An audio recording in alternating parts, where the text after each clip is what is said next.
அனைவருக்கும் என்னுடைய மூக்காம்பிகை அக்ஷய குபேர வணக்கங்கள். சனி செவ்வாயினுடைய சேர்க்கையை போன பதிவில் பார்ட் 1 மேஷத்தில் துலாம் பேசியிருந்தோம்.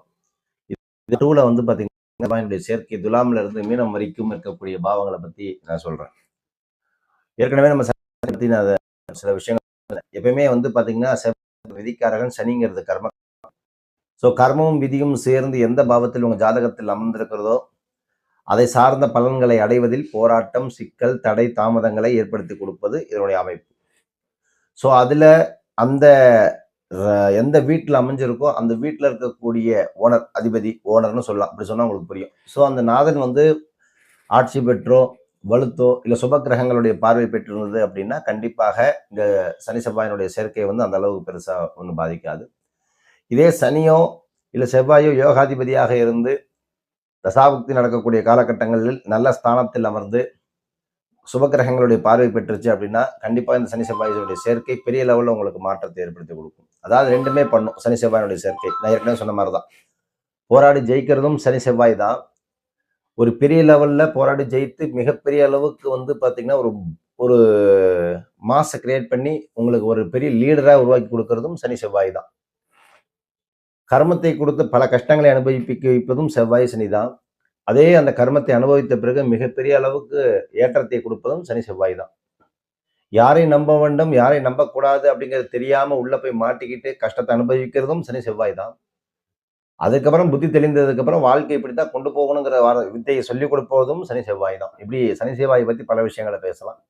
ஸோ ஊழ்வினை கர்மம் அப்படிங்கிறது தான் என்னுடைய சிம்பிளான ஒரு லாஜிக். நீங்க என்ன கர்மத்தை பண்ணிருக்கீங்களோ அந்த கர்மம் சார்ந்த பதிவுகளை அந்த ராசி மண்டலத்தில் மேஷத்திலிருந்து உங்களுக்கு மீனம் வரைக்கும் எந்த ராசி மண்டலத்தில் உங்க எந்த இதுல உங்களுக்கு உட்கார்ந்துருக்கோ சனி செவ்வாயினுடைய அமைப்பு உட்கார்ந்துருக்கோ அது சார்ந்த கர்ம பதிவுகளை நீங்கள் வாங்கி வைத்துள்ளீர்கள் அர்த்தம். ஸோ அது சார்ந்த பதிவு கர்மங்கள்லாம் நீங்க பண்ணக்கூடாது, நிறைய ரெஸ்ட்ரிக்ஷன்ஸ் இருக்கு.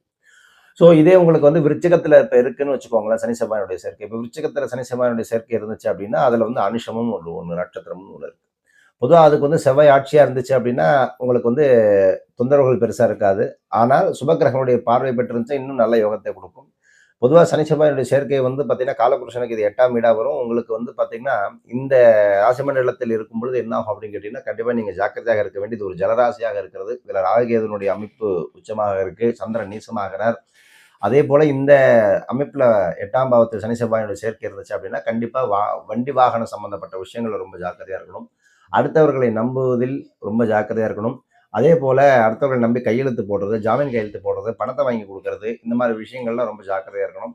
பொதுவாக பார்த்தீங்கன்னா அகாலம் அப்படிங்கிற விஷயத்துல பார்த்தீங்கன்னா இரவு நேர பயணங்களை தவிர்ப்பது நல்லது. அதே போல வாகன விபத்துக்கள், அதே போல அதிவேக ஸ்பீடு இதெல்லாம் இருக்கக்கூடாது.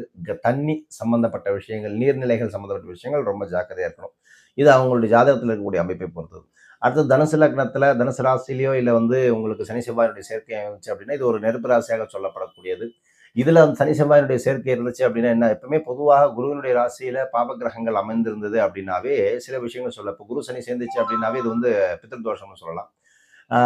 இது கர்மத்தை கொடுப்பதுன்னு சொல்றேன். இதே குரு கேது இருந்தாலும் சரி, குரு சனி இருந்தாலும் சரி, செவ்வாய் சனி இந்த மாதிரி அமைப்புகள்லாம் இருந்து நிறைய பாப கர்மங்களை பெரியோர்களிடம் இருந்து நிறைய வாங்கியிருக்கோம்னு அர்த்தம். அதாவது மூதாதையர்களை வதைத்தது, மூதாதையர்களை செய்ய வேண்டிய கடமைகளை தவறியது, அதே போல குழந்தை கருவை கழித்தது, கலைத்த அந்த கருவை கலைப்பதற்குண்டான ஒரு விஷயத்தை துணை போனது, இப்படி எல்லாம் சொல்லலாம். இந்த சனி செவ்வாய்க்கு தனுசு லக்னத்துல இருந்து தான். அதே போல என்ன அப்படின்னு கேட்டீங்கன்னா இந்த தனுசு லக்னத்துல சனி செவ்வாய் இருந்துச்சு அப்படின்னு கேட்டீங்கன்னா கண்டிப்பாக இவர்களுக்கு பொறுத்த வரைக்கும் என்ன அப்படின்னா அதிவேக கோபம், அதி உக்கிரமான கோபம். அந்த கோபத்தினாலே பல விஷயங்களை இவர்களுக்கு இவர்களே தடை செய்து கொள்வது. அதே போல என்ன அப்படின்னு கேட்டீங்கன்னா இந்த நெருப்பினால் சில விபத்துக்களை எதிர்கொள்வது. அதே போல இந்த சனி செவ்வாயினுடைய சேர்க்கை தனுசு லக்னத்தில் இருக்கும் பொழுது என்ன அப்படின்னு கேட்டீங்கன்னா மிக முக்கியமா சொல்லணும் அப்படின்னா என்ன வார்த்தைகள் தெரியாம பேசுறோமே பேசி அந்த வார்த்தைகளே நமக்கு எதிரியாக மாறுவது. நம்மள சுத்தி நல்லா இருக்கிற ஆளுங்க நமக்கு பகையாக மாறி நம்மளே சிதைப்பதற்குரிய வேலைகளை செய்வதெல்லாம் இந்த தனுசு லக்னத்தில் இருக்கக்கூடிய அமைப்பு செய்யும். அதுக்கப்புறம் மகர லக்னத்தில் சனி செவ்வாயினுடைய சேர்க்கை இருந்துச்சு அப்படின்னு கேட்டீங்கன்னா இதுக்கு அதிபதி சனி. அப்ப யாருடைய ஜாதகத்திலெல்லாம் மகரத்துல செவ்வாய் ஆட்சியாகிறார், அதே சமயம் அது சனியுடைய வீடாகவும் வருது. ஸோ இந்த இடத்துல செவ்வாயினுடைய அமைப்பு இருந்துச்சு அப்படின்னா கண்டிப்பா இவங்க யாரை நம்பணுமோ அவங்க நம்பாம, யாரை நம்பக்கூடாதோ அவங்களை நம்பி கண்டிப்பாக காசு தொலைச்சிருப்பாங்க. இந்த மகர லக்னக்காரங்கள்லாம், மகர ராசிக்காரங்களாம் நிறைய பேருடைய வாழ்க்கையில பார்த்தீங்கன்னா ஏமாற்றம் அதிகமா இருக்கும். நம்பிக்கை துரோகம் அதிகமா இருக்கும். காரணம் என்ன அப்படின்னு கேட்டீங்கன்னா, இந்த இடத்துல வந்து பார்த்தீங்கன்னா, சென்டிமென்ட் அப்படிங்கிற காரணத்துல வந்து நம்ம நெறைய ஹெல்ப் பண்ணி, இந்த செவ்வாயினுடைய ஆட்சி என்ன பண்ணும் அப்படின்னா, கூட இருக்கிறவங்கள நம்பாம, மற்றவர்களை நம்பி நெறைய விஷயங்கள முதலீடுகளை செய்து, நெறைய நபர்களை நம்பி கான்ட்ராக்ட் எடுக்கிறது, தொழில்ல முதலீடு போடுறது, இது எல்லாமே என்ன பண்ணும் அப்படின்னா, கடைசி நேரத்துல இவங்களுக்கு மிகப்பெரிய ஒரு தோல்விய தள்ளிக் குடுக்கும். அவமானத்த ஏற்படுத்திக் குடுக்கும். ச்சே! நான் நம்பி இவ்வளோ தூரம் நான் எல்லாரையும் நம்பி செஞ்சேனே, என்னை எல்லாரும் இந்த அளவுக்கு ஏமாத்திட்டாங்களே! இது என்கிட்ட டைரக்ட்டா சொல்லியிருந்தா கூட நான் பண்ணியிருப்பேனே!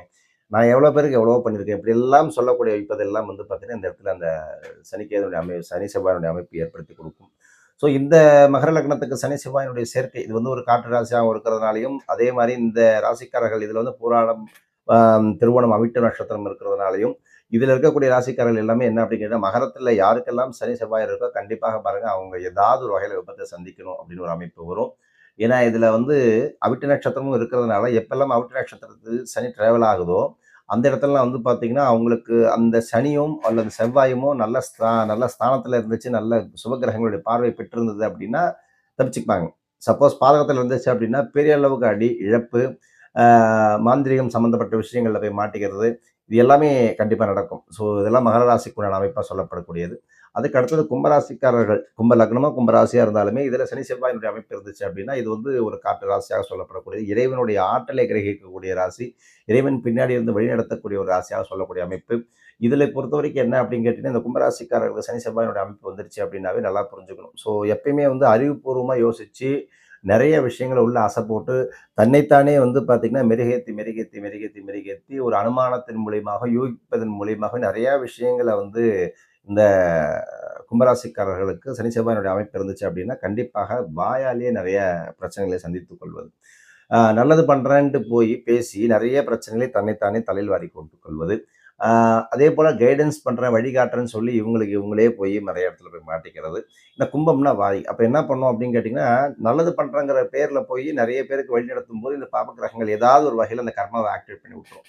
அப்ப நான் அடுத்தவங்க குடும்பத்துக்கு நல்லது பண்றேன், அடுத்தவங்களுக்கு நல்லது செய்றேன், பொதுநலம் சார்ந்த விஷயங்கள செய்வது. இது எல்லாமே என்ன பண்ணும் அப்படின்னா, இந்த இடத்துல இருக்கக்கூடிய சனி, செவ்வாயினுடைய அமைப்பானது வேற பாதையில கொண்டு போய் சேர்த்து இவர்களை மனதுக்குள்ளே ஒரு துக்கத்தை வைத்து அடக்கி வைத்துவிடும். ஸோ இந்த மாரி விஷயங்கள்லாம் ரொம்ப ஜாக்கிரதையா இருக்கணும். ஸோ அந்நியர்களுடைய தலையீடு, அடுத்தவருடைய குடும்பத்தினுடைய தலையீடுங்கிறது கண்டிப்பாக கும்பராசிக்காரர்கள், கும்ப லக்னக்காரர்களுக்கு வேண்டாம். அதற்கு அடுத்ததா வரக்கூடிய ராசியா சொல்லப்படக்கூடியது மீன ராசி, மீன லக்னக்காரர்களுக்கு சனி, செவ்வாயினுடைய சேர்க்கை எப்படி இருக்கும் அப்படின்னு பார்க்கும்பொழுது, இது வந்து ஒரு ஜலராசியாக, அதேபோல ரெட்டப்பட ராசியாக, அதேபோல இது வந்து பார்த்தீங்கன்னா, குருவினுடைய அமைப்பா இருக்கிறதால, இந்த மீனராசிக்காரர்களுக்கு என்ன அப்படின்னு கேட்டீங்கன்னா, கடின உழைப்பாளின்னு சொல்வது. எப்பவுமே மீன் என்ன பண்ணும் அப்படின்னா, சுறுசுறுப்பா இயங்கக்கூடியது. அப்ப இவர்கள் வந்து கடின உழைப்பாளி, நல்ல ஒர்க் பண்ணக்கூடிய ஆட்டிட்யூட் உண்டு. நெறைய சிந்தனாவாதின்னு சொல்லலாம். ஒரு விஷயத்த வந்து பார்த்தீங்கன்னா, ஷார்ப்பா எடுத்து கம்ப்ளீட் பண்ணி, அது எப்படி செய்யணும் சக்சஸ்ஃபுல்லா பண்ற ஆளுங்க தான் இந்த ராசிக்காரர்கள். ஆனா இருந்தா என்ன அப்படின்னா, லைஃப்ல செட்டில் ஆகுறதுங்கிறது இவங்களுக்கு ஒரு பிரச்சனையாவே இருக்கும், மீன ராசிக்காரர்கள பொறுத்தவரைக்கும். ஏன்னா, கடைசி நேரத்தில வந்து பார்த்தீங்கன்னா, யாராவது ஒருத்தன் வந்து இவங்களுக்கு ஆப்பு வைக்கிறதுக்கு எவனாவது ஒருத்தன் வந்துருவான். மீனராசிக்காரர்கள கேட்டீங்கன்னா தெரியும். எல்லாமே வந்து பார்த்தீங்கன்னா, கரெக்ட்டா பண்ணிடுறேன் சார், கரெக்ட்டா செஞ்சுர்றேன் சார். கடைசி நேரத்தில ஏதாவது ஒண்ணு நம்மள வந்து தட்டி விட்டுட்டு வந்துர்றானுங்க. இல்ல எதாவது வந்து கெடுத்து விட்டுர்றாய்ங்க. இல்ல நம்ம விஷயத்த வந்து கண்டுபிடிச்சு யாராவது ஒருத்தவங்க அத வந்து பைபாஸ் பண்ணி முடிச்சிடுறாங்க. இந்த ரியல் எஸ்டேட்ல பார்த்தீங்கன்னா தெரியும். மீனராசிக்காரங்க நெறைய பேருக்கு இந்த பைபாஸ் நெறையா இருக்கும். இந்த மீன் என்ன பண்ணும் அப்படின்னு கேட்டீங்கன்னா, பைபாஸ் பண்ணி போறதுல கெட்டி. அதேபோல இவருடைய வாழ்க்கையில இந்த ரகசியங்கள் வந்து பாதுகாக்கப்பட வேண்டிய விஷயம். ஸோ இதுல சனி, செவ்வாயினுடைய அமைப்பு இருந்துச்சுன்னா என்ன பண்ணும் அப்படின்னா, இந்த மீனத்துக்கு பொறுத்தவரைக்கும் சுக்கிரன் உச்சமாகுவார். அதேபோல இந்த இடத்துல பொறுத்தவரைக்கும் அதிபதி குருவா இருப்பார். ஆ இங்க நீங்க ஒரு விஷயத்த புரிஞ்சுக்கணும். இது வந்து மோட்சஸ்தானம். காலபுருஷனுக்கு 12ஆம் இடமாக வரக்கூடியது. மோட்சஸ்தானமா வரக்கூடியது. மந்திரங்களை சொல்லக்கூடியது, பரிகாரங்களை சொல்லக்கூடியது.